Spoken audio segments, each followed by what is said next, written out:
Jules, we don't just want to point out flaws. We want to give credit. We were talking about Arsenal there. Yeah. I'm going to bring this up. Earlier this season, when we had our man LME here, you guys kept going on about how Kamara is Villa's most important player. They can't do anything without him. Oh, and Douglas Luiz and this and that and balance and yada and blah, blah, blah. You know what? Neither of those two dudes were there. My boy Yuri Tielemans was. And McGinn. That's not a bad. Tielemans, who couldn't play early in the year under Emery for reasons that's not my fault. No. Him and McGinn as two defensive midfielders is good, right? But Kamara and Douglas Luiz, though? Okay. All right. I just got it off my chest. Because when I'm hearing this, and it's 2-on-1, I'm like, I will defer to my guest, Elamine. I will defer to my co-host, Jules. But come on, man. Like... Come on, what? Listen, if McGinn Tielemans was a better pair of defensive midfielders than Luiz Kamara, they would have played, right? There's a reason why Emery used Kamara, and we're not saying that they were not replaceable. We're saying that they were the best pair of sixes in this team. They're not. Tielemans is better than both of them. Case closed. Let's not open this up. McGinn, he's not. McGinn's an all-rounder for me. He's versatile. Whatever, fine. He's very good. Tielemans is not a 6, though. You know that. He's not 6, 8. You sound like Thomas Tuchel. 6, 8, 10, 12, pi. Stop. It's football. The football. Yeah, well done to Tielemans, because that assist for the Watkins goal and the finish by Watkins, by the way, even if there's a slight deflection, it's a great finish.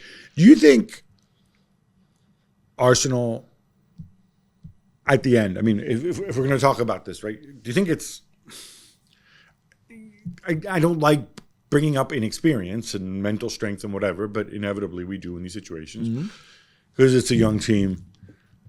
Do you think there was a point in that game,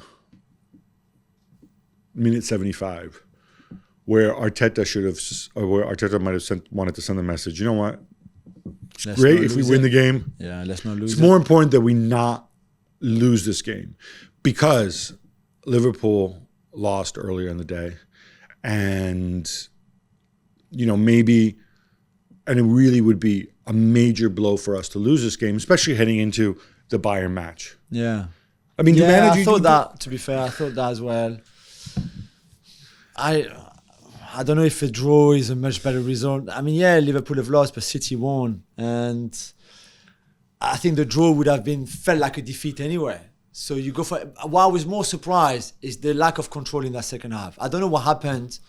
If physically they were really drained, but... Georgie came on too late? Maybe the Serbs came on too late. But Villa played on Thursday night, so Arsenal on Tuesday night at home had 2 more days to recover than Villa. And Villa have more injury problems. True, I mean, I guess playing Lille is not Bayern Munich. I understand that the intensity was not the same at all in that game. I get it. But still, so I don't know if they were tired.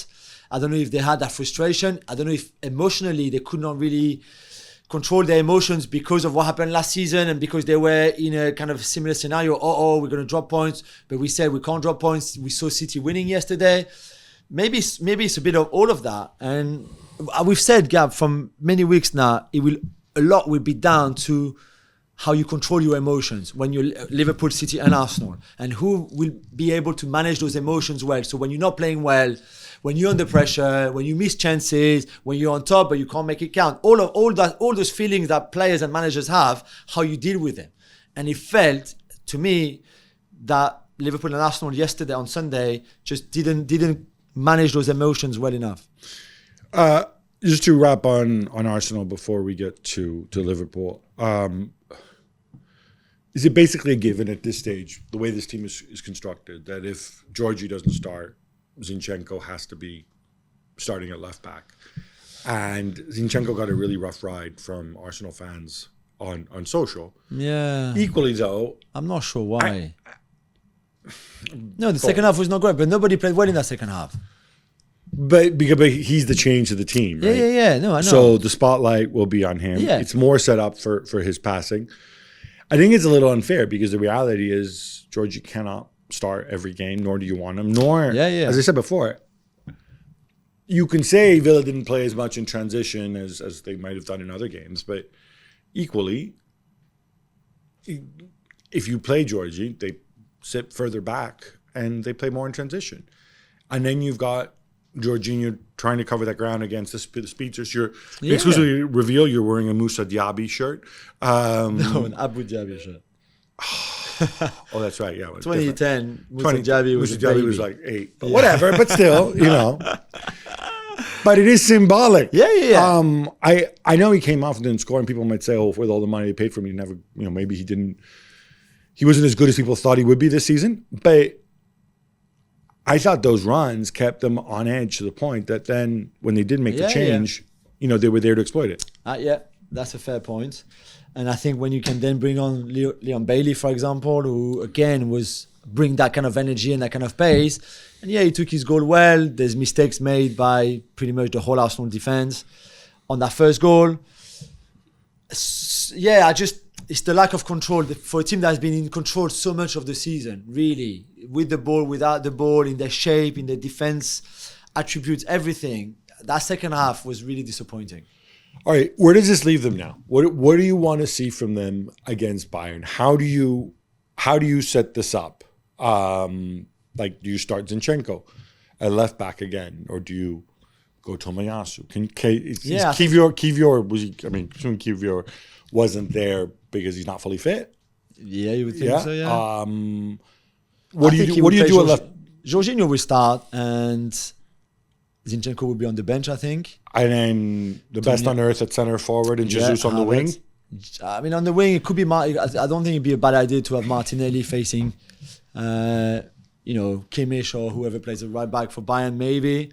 And then you always have the option of Gabriel Jesus if you need to even go 4-2-3-1, for example, and then just add Jesus to Havertz up front, do something like that. That's a possibility. It's only 2-2, and there's no away goals rule as you hate.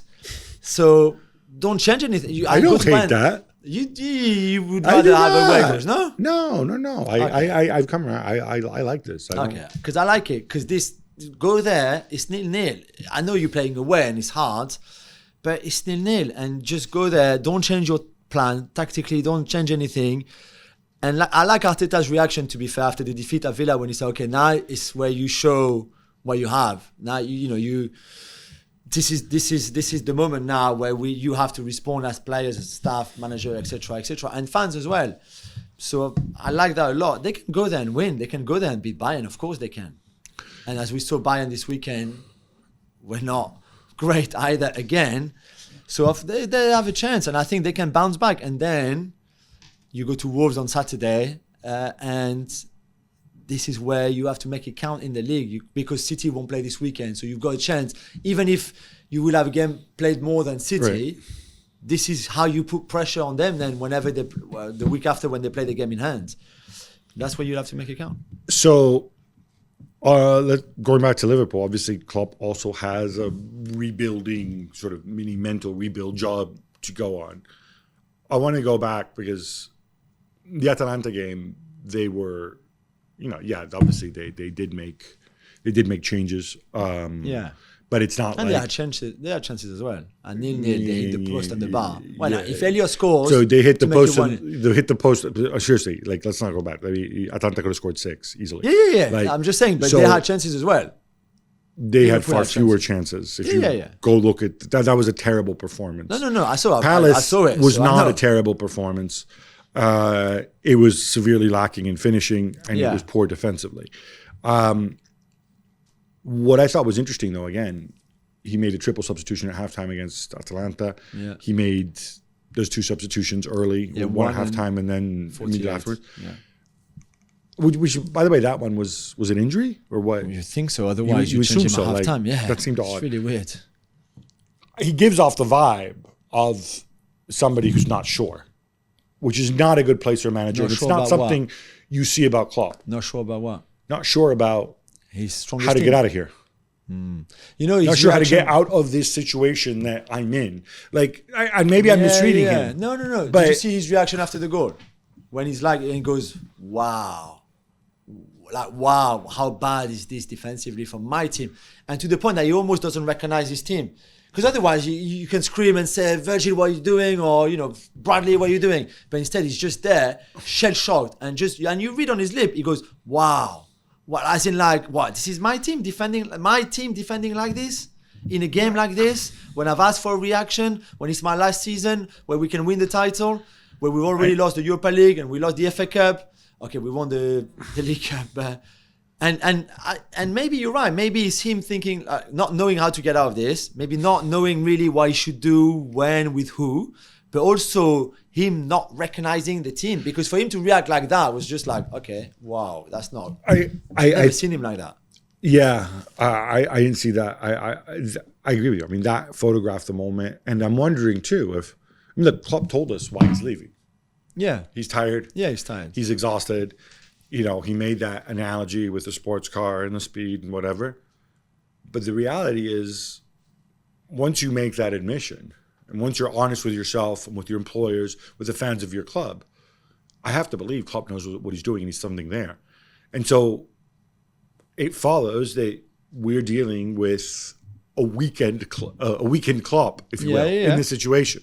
It's a completely different mindset. And I can't blame him for being in that situation. I wonder to what degree maybe the players also feel it. If I'm Klopp, I feel really let down by my players because I might have got my tactic. I mean, he completely misread the game against Atalanta. Yeah, that's true. This one, very different strikers, right? Because Atalanta, let's face it, De Ketelaere and Scamacca have about the mobility of this table, right? Relative to Eze and Olise. Yeah, but Mateta is not very mobile either. Tell you what, once Mateta starts running in one direction, I know, but he's 1.92 m. That's fine. He's a big boy. I'm so Scamacca. Yeah, I would take Mateta over Scamacca. Like in a race, you think? In a race? Really? 100%. Yeah. Okay. Tattoo game, I think Scamacca's better placed. Style. But what I'm saying is, against Atalanta, you're playing against a team that when they went to press you, they pressed you really, really hard. Yeah, they were and they pressed you a lot positionally. Palace didn't do that. Palace played much more on the counter. When Palace did press or engage, it was more in the middle areas of the pitch. It was a completely different approach from Glasner. That's what, to me, would be concerned.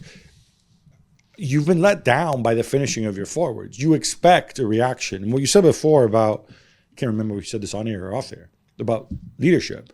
Yeah. This is where I expect Mohamed Salah, Virgil van Dijk. That's when your leaders have to step Alisson, right? Who maybe hasn't, because he just came back. Yeah. He comes out and he says, guys, we can't let him go out. He can't go out like this, right? And it's difficult to do, I think, when strikers miss chances, because no striker misses a chance on purpose. But you have to kind of instill that confidence that you can do it, right? Yeah. I think I looked at the stats. It's a goal every 14 shots or 15 shots now. In the last few games, we saw against Brighton, they came back. They were 1-0 down early. They came back. This time they were 1-0 down early again.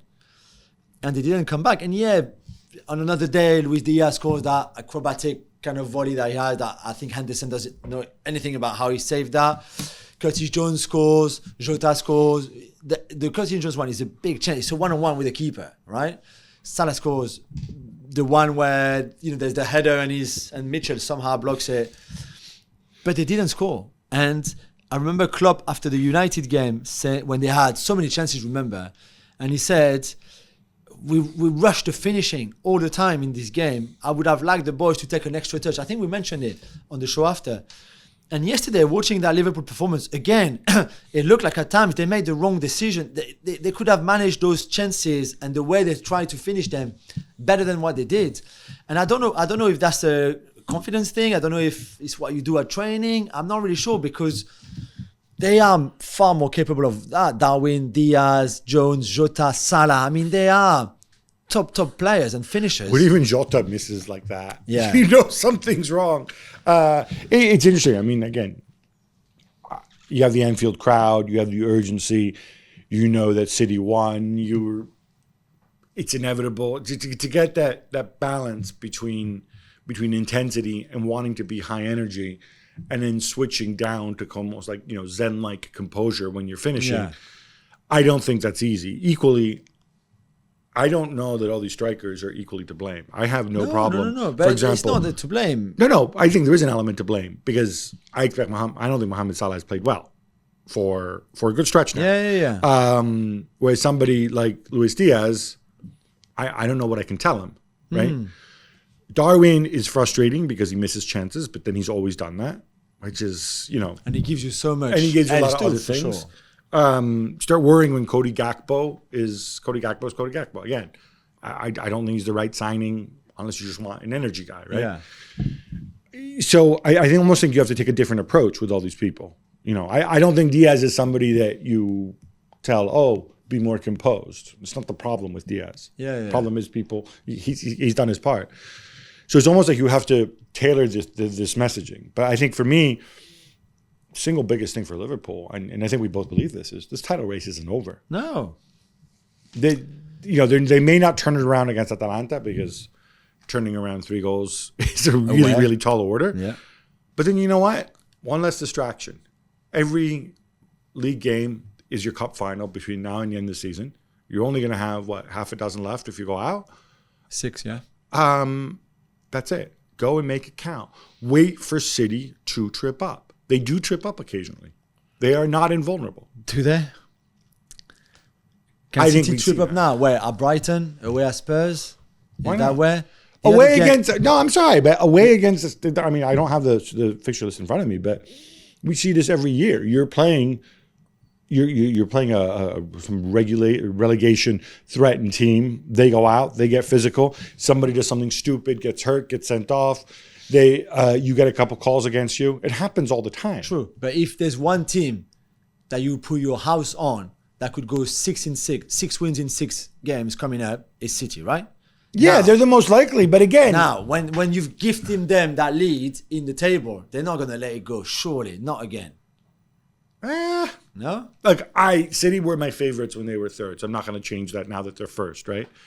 But I'm pretty sure there's going to be more twists and turns. And I will bet you lunch, Jules, that we will have between now and the end of the season.